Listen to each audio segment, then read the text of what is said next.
Mahalaga na tumulong. Mahalaga na gumawa ng mabuti.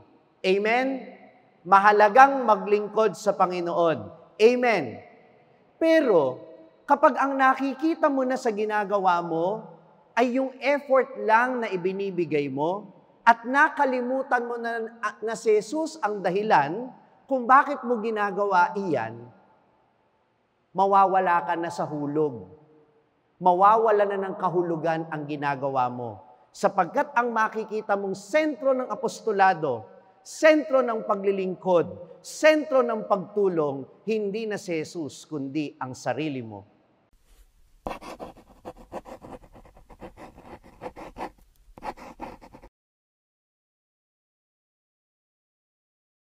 Noong panahong iyon, pumasok si Jesus sa isang nayon.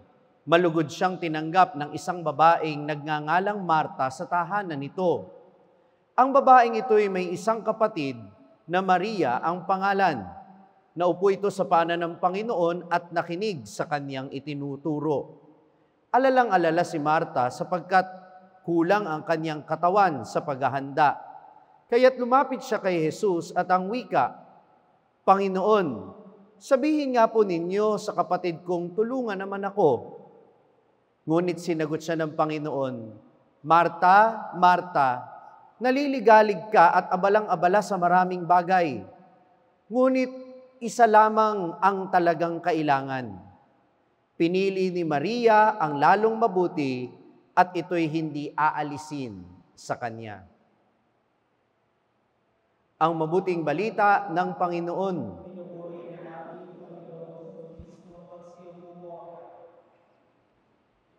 Magandang umaga po sa inyong lahat. Noong nakaraang linggo, matatandaan ninyo yung kwento ng mabuting Samaritano. At malinaw naman na tinuturuan tayo ni Jesus na maging mabuti sa lahat ng tao. Hindi tayo mamimili ng tutulungan, lalo na sa oras ng pangangailangan. Amen po ba yon? Pero higit na mas mabuting makita natin yung halaga ng ibang tao at yun yung maging dahilan kung bakit natin sila tinutulungan. Sinabi natin noong nakaraang linggo, it is not enough to do good, but do good because we value other people. Mas mahalaga yung pagmamahal na inilalagay natin sa ating paglilingkod o pagtulong dahil nakikita natin yung halaga ng kapwa nating tao. At ito po yung isang bagay na parang nakarugtong sa ating unang pagbasa ngayon mula sa aklat ng Henesis. Dahil si Abraham, nagpakita siya ng mabuting pagtanggap doon sa dayuhan na nakita niya at nasense niya na itong mga dayuhang ito, 3 lalaki, o sa ibang translation ay 3 anghel na nagpakita sa kanya, ito'y ang Diyos na nag-aparisyon sa kanya. At kahit hindi niya kilala ang 3 ito, tinanggap niya ito, hinainan ng pagkain. At nung panahong yun, napakahalaga po nun. Tanong niyo sa akin, bakit? Sila po ay mga nomads. Wala po silang permanenteng bahay. At kapag may mga naglalakbay, kapag hindi nila pinatuloy, pwedeng mamatay sa lamig, pwedeng mamatay sa gutom. Kaya yung pagpapatuloy at pagpapakain ay napakahalagang bagay. Yung hospitality ay isang napakahalagang katangian na maaaring magbigay buhay doon sa taong nangangailangan. Kaya nga, anong ipinapakita nga sa atin ngayon ng unang pagbasa? Kagaya nung nakaraang linggo, ipinapaalala sa atin na anumang gawin nating mabuti sa ating kapwa, ay ginawa na rin natin sa ating Panginoon. Kaya nga yung ginawa ni Abraham, dito sa 3 bisita na hindi niya inaasahan, ito'y ginawa niya mismo sa Diyos. Dahil itong 3 ito ay aparisyon ng Diyos para sa kanila. Kaya nga anong ending ng kwento? Dahil sila ay naging gracious, tinanggap nila ng mabuti itong kanilang bisita kahit hindi nila kilala, ginantimpalaan sila ng Diyos, magkakaroon sila ng anak. Pero parang naiiba ang tono pagdating ng mabuting balita na narinig natin ngayon. Tila ba parang iniaangat ni Jesus si Maria na sumisimbolo doon sa buhay panalangin kaysa kay Marta na sumisimbolo naman sa buhay aktibo o buhay apostolado. Madalas, tinitingnan natin ito, si Maria at Marta, bilang paghahambing ng contemplative life at active life. Sabihin nyo nga, contemplative life. Ito yung buhay panalangin at pagninilay. Sabihin nyo nga, active life. Ito yung buhay apostolado, pagkakawang gawa at paglilingkod. Ano ba talaga ang mas mabuti sa dalawa? Dapat ba natin itong paghambingin? Minamahal ko mga kapatid, hindi sinasabi ni Jesus na mas mahalaga ang panalangin at pagninilay kaysa sa paggawa. At hindi rin naman sasabihin ni Jesus na mas mahalaga ang paggawa kaysa sa pananalangin.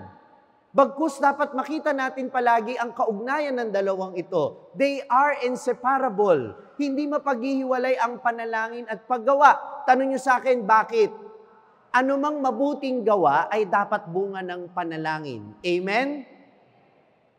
At ang panalangin ay palaging dapat nagbubunga ng mabuting gawa.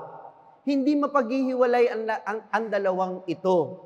Kaya anong ipinapaalala sa atin nang sabihin ni Jesus? Pinili ni Maria ang mas kailangan, ang mas mabuti, at ito'y hindi babawiin sa kanya. Ano ang pinili ni Maria na hindi pinili ni Marta? Tanong niyo sa akin, ano? Si Jesus. Ang manatili kay Jesus. Dahil kung papansinin ninyo yung attitude ni Marta, parang nawala na sa isip niya na nandun si Jesus. Ano ang nakita niya? Yung kanyang pagkaabala, yung kanyang ginagawa, yung kanyang efforts. Mahalaga na tumulong. Mahalaga na gumawa ng mabuti. Amen? Mahalagang maglingkod sa Panginoon. Amen? Pero, kapag ang nakikita mo na sa ginagawa mo, ay yung effort lang na ibinibigay mo at nakalimutan mo na si Jesus ang dahilan kung bakit mo ginagawa iyan, mawawala ka na sa hulog. Mawawala na ng kahulugan ang ginagawa mo. Sapagkat ang makikita mong sentro ng apostolado, sentro ng paglilingkod, sentro ng pagtulong, hindi na si Jesus, kundi ang sarili mo. Ano ang sabi ni Marta? Ano ang sabi ni Marta sa Panginoon? Panginoon, sabihin nga po ninyo, sa kapatid kong tulungan naman ako. Yan. Marami pong tao ganyan. Nagse-serve nga, tumutulong nga, gumagawa nga ng mabuti, pero inihahambing ang sarili sa iba. Father, ako nagagawa ko yan ng maayos. Ewan ko nga ba sila, bakit hindi nila magawa ng maayos? Father, ako nag-donate niyan, ako nagbigay niyan, accomplishment ko yan. Father, pagod na ako. Kasi ang dami-dami ko nang ginagawa dito, samantalang yung iba walang ginagawa. Ayan. Yan ang attitude ng tao na nakalimutan niyang ang dahilan ng kanyang ginagawang paglilingkod at ng ginagawa niyang mabuti ay si Jesus. Kasi kung malinaw sa iyo na si Jesus ang dahilan, si Jesus ang kasama, at si Jesus ang pag-aalayan ng lahat ng ginagawa, hindi para isumbat mo yung mabuting ginagawa mo sa iba.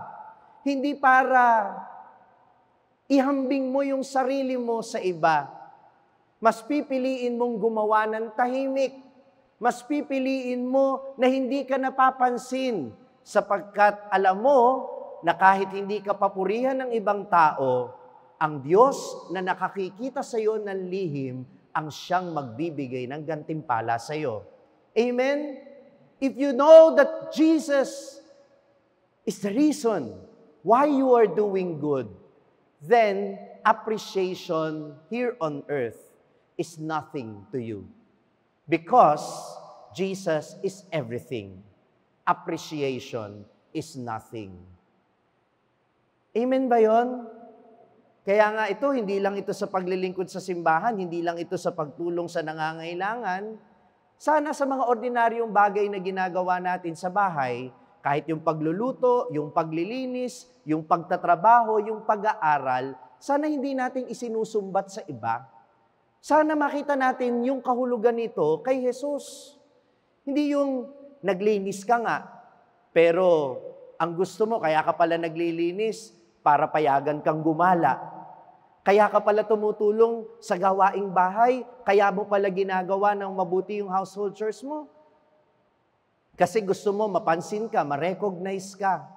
Kaya ka nag-aaral kasi gusto mo papurihan ka. Sana makita mo yung mas malalim na dahilan na ito'y ginagawa mo dahil kay Jesus, kasama si Jesus, at para si Jesus. Amen? Hindi yung naglilinis ka nga, umaandar din ang bunganga. Wala nang ibang maaasahan sa bahay na ito. Lagi na lang ako. Ako na nga nagtatrabaho. Ako pa rin ang magtatrabaho kapag araw ng linggo o araw ng Sabado. Ay nako kapatid, kapag puro ka reklamo, hindi mo makikita si Kristo bilang sentro ng mabuting ginagawa mo. Amen? At dahil dyan, nawawalan ng kahulugan yung ginagawa mo. Alam mo, pwedeng pansinin ka at pasalamatan ng mundo, bigyan ka ng recognition sa mundong ito. Pero ang tanong, maililigtas ka ba ng mabuting ginawa mo? Lahat ng premyo, inani mo na sa mundong ito? Kaya kung minsan, mas mahalaga, mas maganda pa yung tahimik ka na lang na kumikilos. Dahil pinagninilayan mong mabuti, itong ginagawa ko para sa Diyos. Ito'y alay ko sa Panginoon. Kasama ko si Jesus dahil ito kay Jesus at para ito sa Panginoong Jesus. Amen ba yon? Sabi ni San Pablo sa ikalawang pagbasa natin ngayon, bakit niya kayang pagtiisan ang lahat ng hirap para sa pagpapahayag ng mabuting balita? Sapagkat itinuturing niya itong pakikihati sa paghihirap ng Panginoon.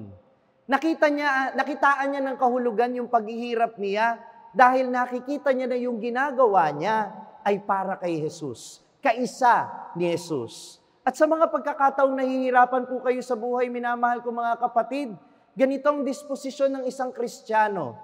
Hindi niya tinitiis ang hirap dahil gusto niyang maging argabyado. Hindi niya tinitiis yung pagpapakasakit dahil gusto niyang magpaapi.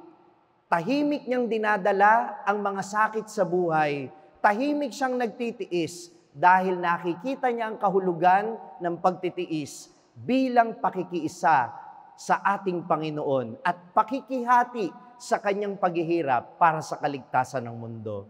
Amen ba yon? Ay nako, kung ganyan lang mag-isip ang bawat Kristiyano, siguro hindi mag-aaway-away ang magkakapamilya. Hindi mag-aaway-away ang mga naglilingkod sa simbahan. Hindi kasi natin ikukumpara ang sarili natin sa bawat isa.